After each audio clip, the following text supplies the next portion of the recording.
What is the best meditation technique? Okay, this is a very subjective question, and because there's been thousands of techniques through thousands of years for different meditation techniques. Basically, to cut it a long story short, my go-to practice is Kriya Yoga now. It's been more effective than anything else, and I think I'm going to continue with practicing it. Kriya Yoga has existed for thousands of years, but it has been more popularized since the 1970s when Paramahansa Yogananda came in and introduced the concept of Kriya Yoga to the West. Ever since then, it's exploded in popularity relatively. There's been Kriya Yoga schools in most major cities, whether people know it or not.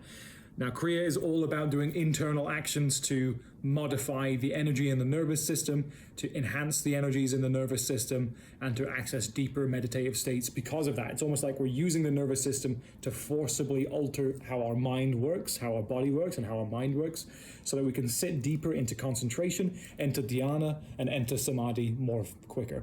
With the added benefit of health benefits, Kriya is very good for the physical body as well as the mind.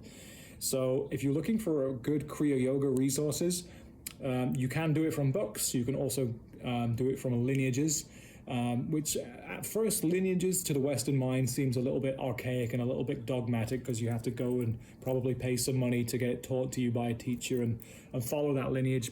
And I used to think the same, but I think there is some wisdom in that system. But you can choose either. There's plenty of Kriya Yoga books. I recommend Kriya Secrets Revealed by J.C. Stevens. It's a full workbook full of every technique you could possibly want to know. Just be careful with it and make sure you do it very specifically and exactly as outlined, because Kriya Yoga is genuinely powerful. You're playing with fire. You're playing with your nervous system, so don't do it wrong. Otherwise, you will mess up your nervous system, and it will lead to irreparable consequences. If you don't like the sound of that, going to a lineage and progressing slowly and steadily through learning more techniques over time.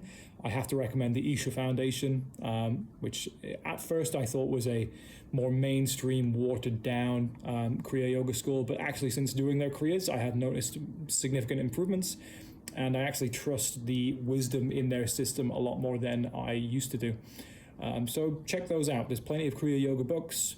There's probably an Isha Yoga teacher in most major cities in America, Canada, and Europe, and the UK.